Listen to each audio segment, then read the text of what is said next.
balancing ethical and scientific needs of animal testing. Here's my table of contents for the presentation today.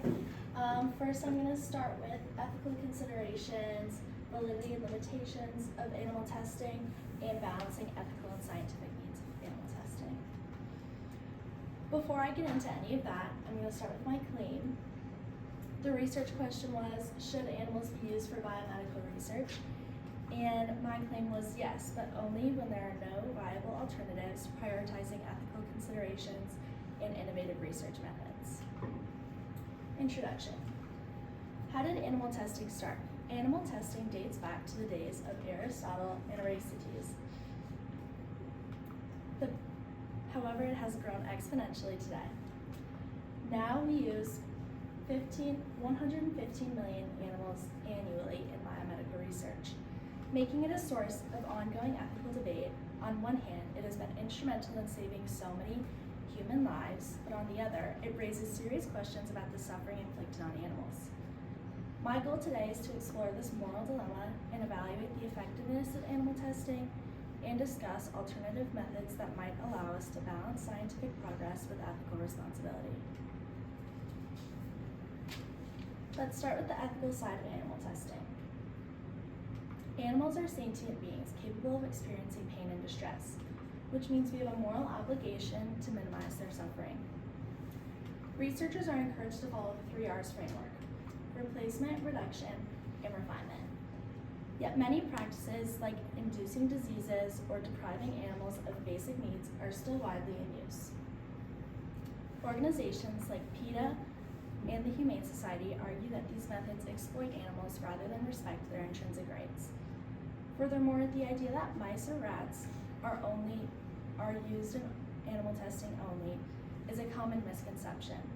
Dogs, cats, rabbits, and even humans' closest relatives, chimpanzees, were subject to testing up until 10 years ago.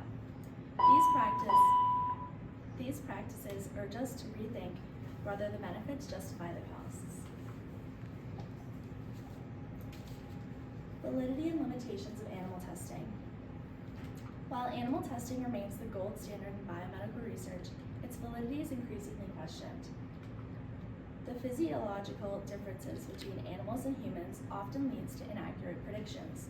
In fact, the FDA reports a 92 to 96% of drugs that pass animal tests fail in human trials.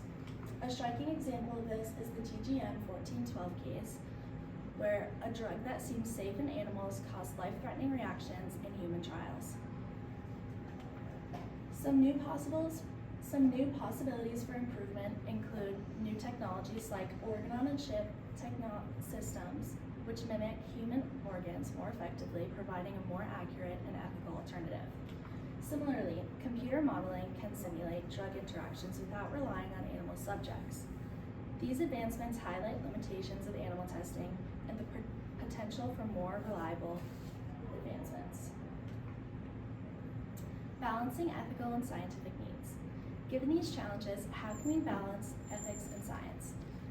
In life-threatening situations where no other viable alternatives exist, animal testing may still be justified.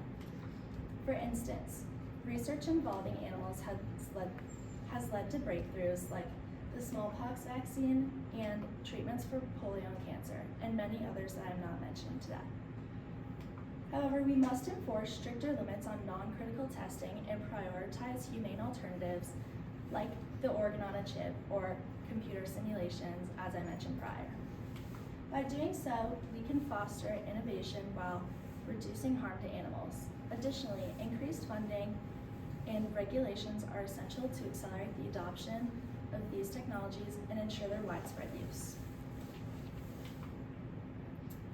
In conclusion, while animal testing has played a vital role in medical advancements, its ethical and scientific limitations demand a more balanced approach. We must minimize animal suffering by restricting testing to high-risk, crucial cases and investing in alternative technologies.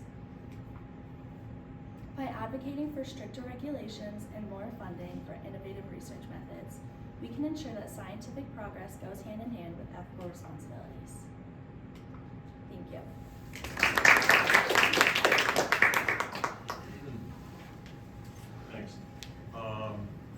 evidence did you gather that you didn't use, Piper? I did gather more information on the chimpanzees that were in use for animal testing and how they've now been sent to some centers, some rehabilitation centers, but many are still like too frail to make the trip over to the rehabilitation centers because of their maltreatment in animal testing. Okay, thanks. What additional questions emerged from your research? I would often go into a topic, like I would find the information on the FDA saying that there are like a 92 to 96% rate of failure in human trials from animal testing. And I would ask myself more questions like, what are some specific examples of this, and how can I include them in my research as well? Okay, thank you.